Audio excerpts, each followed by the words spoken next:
It's Shannon.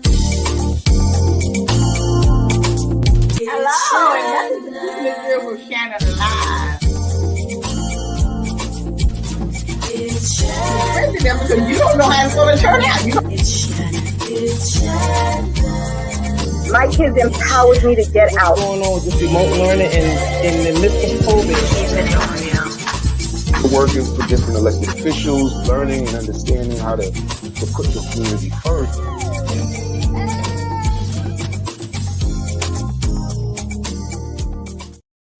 Hi, and welcome to Keeping It Real with Shannon. Thank you so much for joining us tonight. I want to say hello to my co-host, Miss Patricia D. Fraser. Hello there, Miss Fraser. How you doing? Hello, Shannon. How are you? Thanks for having me. Thank you. Dr. Vanessa, she's over in Panama vacation, and Allison, she's down in Atlanta vacationing. So I don't know why they get to have fun, you know. Right. But that's okay because they're missing a therapy session tonight. We're just so excited to have our special guest joining us tonight. We can't wait to talk to her because we definitely need some therapy. So I would like to introduce our special guest tonight, Miss Aida Dabreo. Aida is a double board certified as a mental health nurse practitioner and family nurse practitioner. She has 15 years of nursing experience, which includes 5 years in pain management. She provides telepsychiatry treatment, including medication management and talk therapy for adults with depression, anxiety, addiction, domestic violence, and disorder, and personality disorder, amongst other mental health issues. So I can't wait to talk to her about my mental issues tonight. I don't know about you, Pat, but any help? Let's bring our guest on. Our guest on for tonight. I'm so excited to have her here joining us. Aida, how are you? What happened to her?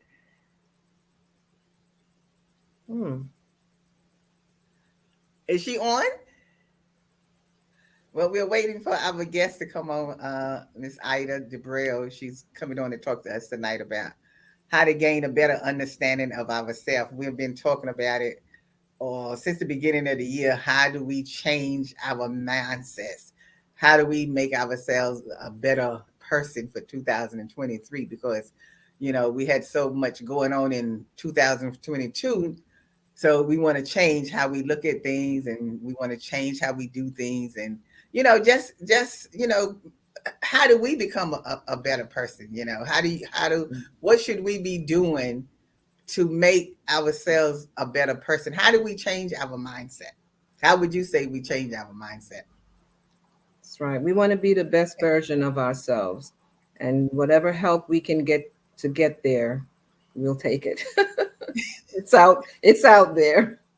Well, what would you say would be some specific things that we should work on that's gonna make us better? What's some stuff that we should work on ourselves, particularly women, because we have a lot on us? Yes, we do. Well, just management, you know, being able to have a balance with work and children and our self-care and our mental health, of course, because we always want to look at other people and help them before we help ourselves.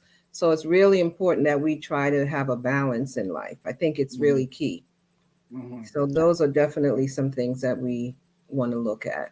So do you recommend that we do therapy? That we should do therapy? I most definitely would recommend therapy. I even believe that if you're going to seek a therapist and you can find out information about them, the therapists themselves should get their own therapy, because this allows them to work on their own issues before they sit down and try to help you with yours. So it's a process with everyone, because you don't want someone putting their thoughts and their values and their judgments on you. You want to know that for that period of time that you're with them, you know, there's an expression in the field that says they're lending you their ego. So they're lending you what they know to help you get to a better place. Mm-hmm. So that's because as you I'm pretty sure you already know, like there's for some reason for now, there's a whole lot of talk about mental illness And so there's so many different areas of mental illness because I don't think every little thing that we feel or we feeling depressed a little bit because something happened or whatever, I don't really consider that like a mental illness, or do we No, consider that a it's mental not. illness?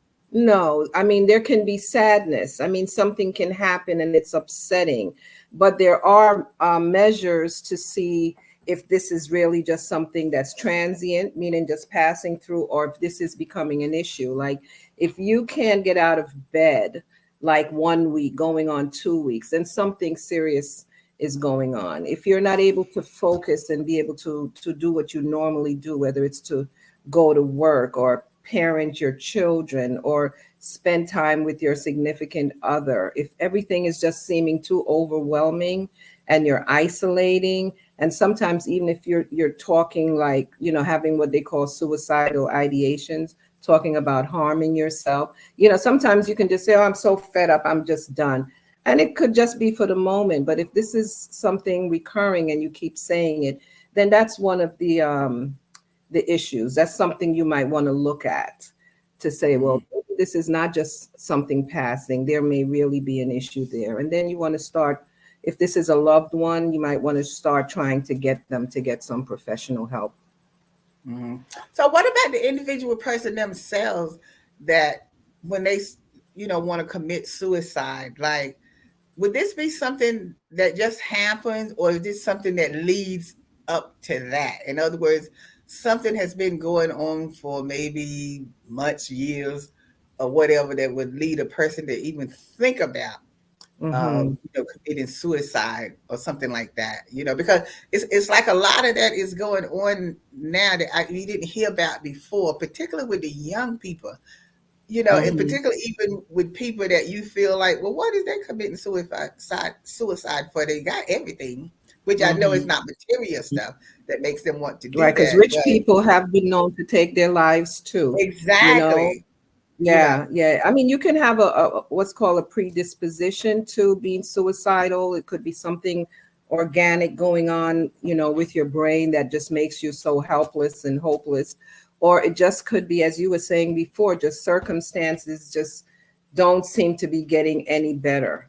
And so you just get more and more hopeless, and then you go into despair, and that seems to be the best outcome for you in your mind. You know, hmm maybe I should just end it all. But, you know, you hmm do want to look for signs, especially with young people, if they're, you know, doing any self-harm, if they're talking about it. And I know when I've spoken to people that may be suicidal, or especially kids in the school, you ask them, have they really thought about how they would end their life? If they can tell you step by step, then you need to forget, you know, don't even stop at therapy. They need to go into the hospital and hmm get hmm observed and get, you know, attention. But they're So, do just you certain think, questions. Mhm. particularly with young people, do you think that starts at an early age? Because I think that's why we need to be talking to our children a lot, particularly when Mhm. they're young, particularly Mhm. about self-esteem, confidence. You know, because see, when the bullying starts, you know, if they have the confidence in themselves, then they're not as easily going to let someone bully them as Right. quick as if they're a weak person, you know. And that's why I feel that we really have to be talking to our children, making them strong, letting them know That's you don't right. have to accept this. You don't have to do this. Don't let, you know, your friends talk to you in that way. You know, like, Mhm. so this way they build themselves up to that standard. Not to think That's they right. better than someone else or something like that, but to have Mhm. that confidence and love themselves, because That's that's where right. it comes in at. And you got Yeah. to love yourself, even as an adult, yourself as a person. You have to learn to love yourself, because if you love yourself, then you don't worry about what other people say about you as much, Right. because That's you right. know who you are. Right. That's true. And the suicide rate, you know, it's been rising, but there is help for them. And some kids, like the situation that happened, I think it was last week or the week before, where the young girl was, she was actually beat up. It was put on the web for everyone to see, and then a couple days later, she ended up taking her life, Right. which is just so tragic. They do give bullying prevention classes in some schools to, tell someone, don't be afraid. You're not being a snitch. And sometimes kids can just be very cruel to one another, and if I help him pick on this person, then maybe they won't bother me. That kind of mentality. But again, there's guidance counselors, psychologists, social workers in the school that can really just keep an eye out. And kids shouldn't be afraid to go to someone and say, listen, there's this girl and I saw her doing something. She was sticking herself with a pencil. A niece of mine, matter of fact, the other day did that. There was a girl and she saw her. She actually observed the girl sticking herself with the pencil, and she went and she reported it to the guidance counselor, and they were able to intervene. So you shouldn't, as an adult or as a young person, you should really never be afraid to just tell someone, or if it's an adult, just ask them, are you okay? Like, what's going on with you? You seem a little bit. That's what I was telling you about, teaching the kids not to be afraid. Even if you get in a fight with the other kid and they kick your butt or whatever, the ideal is you're taking up for yourself. You understand? Just like the young lady, where he killed herself because they jumped her in the hallway and they posted the video or whatever. So even in a case like that, what I was saying, like if she, talk to be strong, and fight back, even you might can't beat all of them or whatever, but to fight back. But then after that happened, tell her parents what happened so that way they can immediately come up there to the school. Because if you come home telling me something, I'm immediately going to go to the school. And if you're not going to handle it, then I'm going to handle it. That's right. Because if we have to be beating up the kids ourselves, me and my cousins or whoever else we go to the school, that's what's going to happen. Mm-hmm. Because you're not going to be attacking my child in school or whatever that. That's why they do that. So that's why I say you have to teach your kids about bullying and that taking up for themselves and fight back. If you have to fight back, you fight back, even if you get beat up or whatever. Some kids are just tougher than others. Some kids are more resilient than others. Some can fight back and some just can't. They're afraid or they're embarrassed. That, what I'm saying is, I know what you're saying. No, I'm saying, look, we gotta take a quick break. We'll come back and tell you what I'm saying, because this way. I hear you. I hear what you're saying. Hopefully we can get Ida back home when we come back. Okay. We're gonna take a quick break. It's Shannon. It's Shannon. You are loved. You are valued. You are resilient.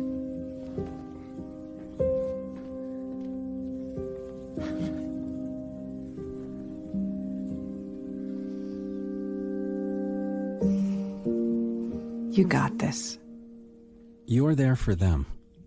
We're here for you. Find free care guides at aarp.org/caregiving.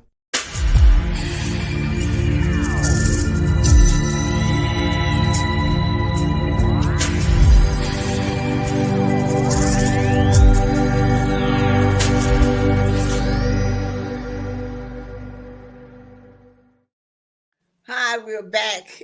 Before we went to break, I was trying to explain to Miss Pat about bullying and with our kids. And I'm not saying that we should teach our kids to be up at school fighting, but I am saying it in a way because I don't want my child going to school being afraid. You understand what I'm saying? Like, if you don't want to deal with the kids yourself, you immediately come home. You get on the phone in the school and call me immediately to come up to the school so we can handle this situation. You know what I'm saying? Because that's why when I see this stuff in the schools, and I know schools don't really always do what they're supposed to do, because I know that background. I come from that background.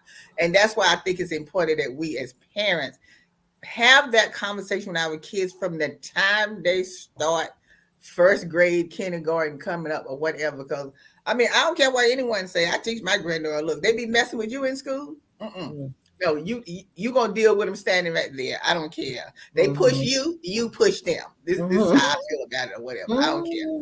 And if the teacher say anything to you, you tell them that your grandmother told you to do that. So that way they come and deal with me. I don't care, because when I saw that young lady commit suicide like that, and I said that shouldn't have happened. Yeah. That shouldn't have happened. And the school dropped the ball in that situation because they knew that there was bullying going on in that school. Right. And they were just like shoving it under the rug. Nobody was addressing it. So it took this poor child losing her life for them to now all of a sudden these things are coming into place.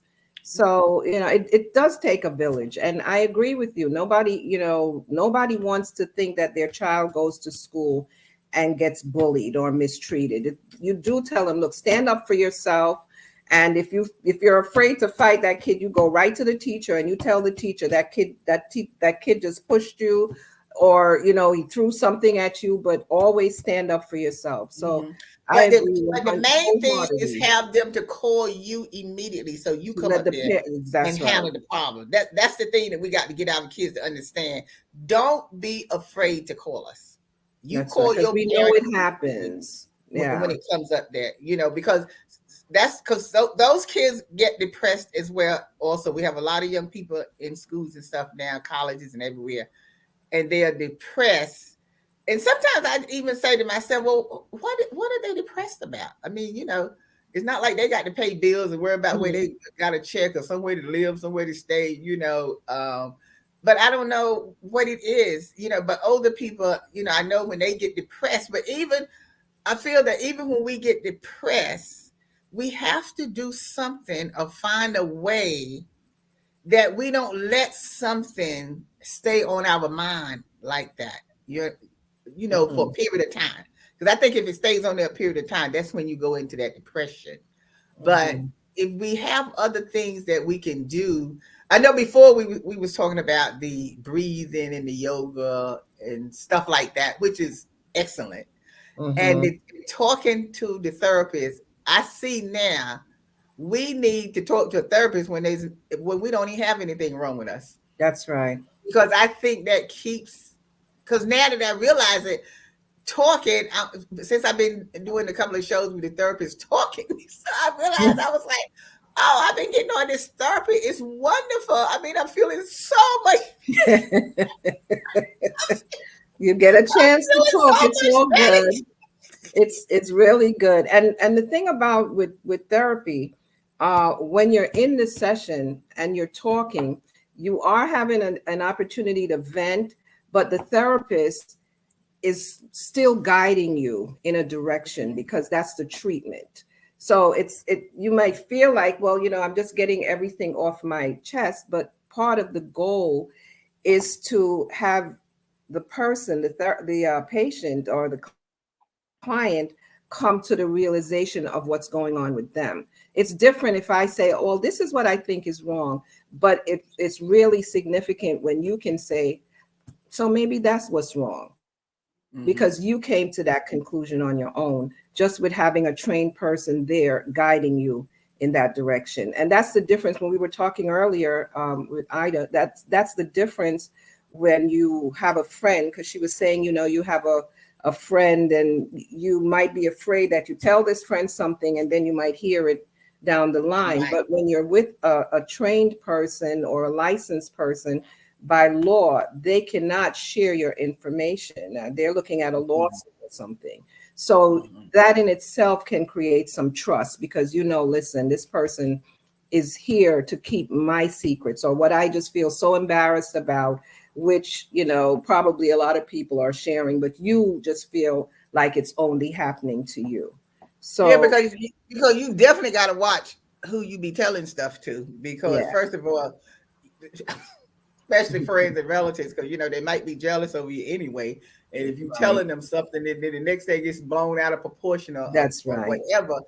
But if we could get that stigma out of the way, that just because we might not feel well today or next month or whatever, that everything is still okay. You can still go and have therapy, and nobody thinks, "Oh, we're back. Hi, how are you? You made it, I thought the show was over.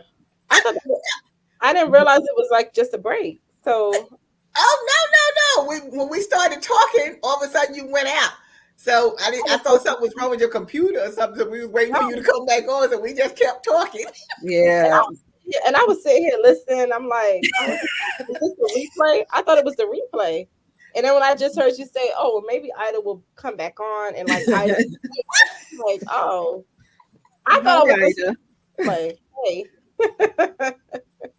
Well, we just kept Welcome talking back. because we was like, well, what happened? But anyway, good. I'm glad you got back on because you're gonna have to come back again because we got to really talk to you. But Pat and I kept talking, and we was talking about like we hit on the stigma a little bit, with Some of young the things we people, talked about earlier, the three of commit us. suicide, in the school and stuff like that, and so what are some of the things now that we can work on ourselves beforehand, like almost like a prevention that we need to get into to start working on ourselves and make ourselves better person and changing our mindset that we want to be a stronger individual.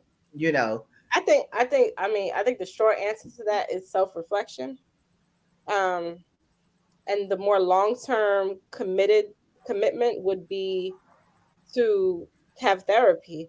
I honestly wish that therapy became like standard, just like everyone should have an annual physical at minimum. I personally feel and professionally feel like people would benefit from at least a minimum of 3 therapy sessions per year or even semi-annually, in my opinion. It would do a lot of justice. And I feel like, maybe if different states, cities tried that for at least 1 year or 2 years consistently, we could see differences in things. So self-reflection is one thing, but like actually getting on and speaking with a therapist and getting the actual treatment and doing the work. One big thing that maybe Patricia has done and I have done as a mental health provider is like CBT is one of my favorite therapies because it helps to reframe your negative thoughts. Mm-hmm. And with everything going on in the world today, I don't care how strong someone think they are. At some point in your life, and at different points in your life, you can and will go through things that will test that strength. Mm-hmm. And I don't feel like you just have to be strong. I feel like everybody needs an outlet. A therapist is a great outlet to let it all out. Some people may go to your pastor, a family member. Okay, fine. But there are trained professionals that can help you to reframe your thoughts. So just like we were speaking about earlier, meditation and yoga takes practice. Well, so does reframing your thoughts. If usually in life, if a person gets anxious or frustrated, they react a certain way. They're not going to like have one therapy session and then just reframe their thoughts for the rest of their life.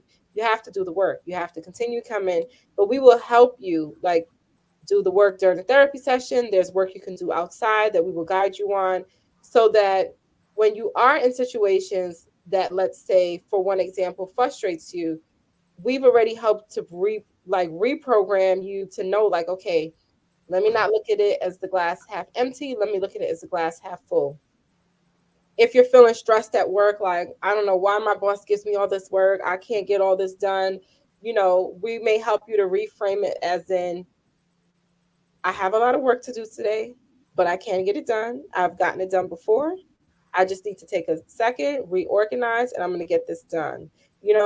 Like something as simple as that, like reframing something, because you have to get it done anyway. But if you sit there and just like look at it in a negative way and like the frustration builds up, it's just going to make your day longer. You may have to stay after work to get it done, but sometimes really just reframing whatever it is that's in the way can like just make it better, Mm-hmm.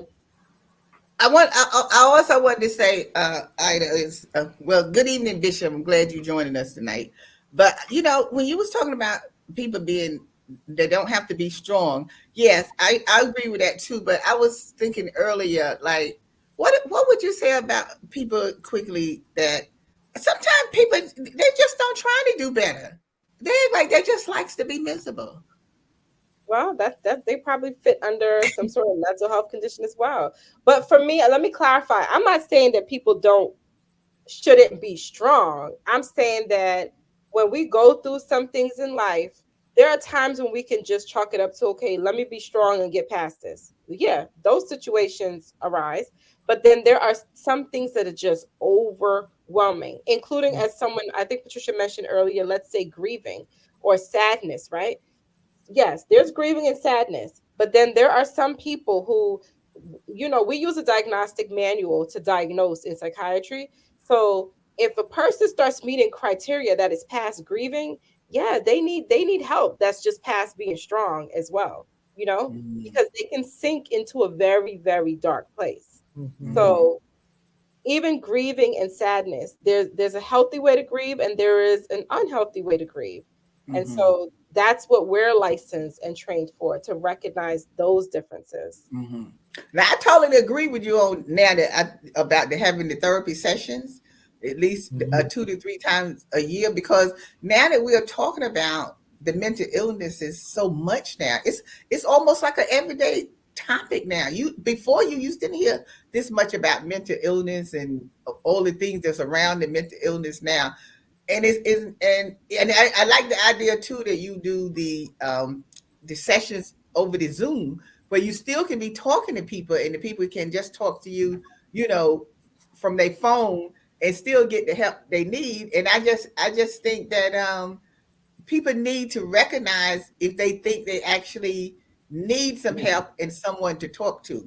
I think we don't realize how valuable therapy is. I think that's the problem. And we have to get the word out there that it's okay to call and get a therapy session and ask for help. That's to wrap up. Look, you got to come back, because we got to get some more therapy in here. You know what I'm saying? we got to get some more therapy in here. I'm sorry, I don't know what happened that you got caught up, but you got to come back so we can finish this, because we got to wrap up now. And it's so important, because I really see now, talking with everyone, the value. And I think if we do go get some sessions like you were suggesting, I think that's one of the major things that's going to help us be a better person for 2023. We definitely need to change our mindsets of how we do stuff now and how we treat people. That's the main thing. My thing is how we treat people. So I want to thank you for coming on, and please come back. We're gonna set it up again for you to come back so we can finish the conversation, because I think this is really needs to be a continuing conversation that we talk about how we get better ourselves. Because if I were to go into details, like on one of the upcoming shows, I mean, even just for women, some women are trying to have a baby and having difficulty, and they're depressed and stressed and anxious about that. Some women after they give birth. What about postpartum depression? A lot of men, a lot of times a woman has a baby and there's... Well, we're going to have to come back and talk about that, because we're out of time. So you let me know which Tuesday you can come back and we're going to do this again. So I want to thank you for coming on tonight. Thank you, Pat. You for coming on, and thank you for joining us tonight. And we're going to finish this conversation, but right now we're going to have to go. So remember, go to our Facebook page and like us, our YouTube channel, and subscribe. And make sure you continue to watch us every Tuesday at 8 p.m. So thanks for joining us again. And as always, we'll see you next time. Today's show is sponsored by Abu's Bakery. If you have a sweet tooth, stop by Abu's Bakery for some delicious cakes and pies. Do you like beautiful pictures for your home or your office? Then stop by Space Watch Gallery. They have a large selection of pictures from around the world. It's shining.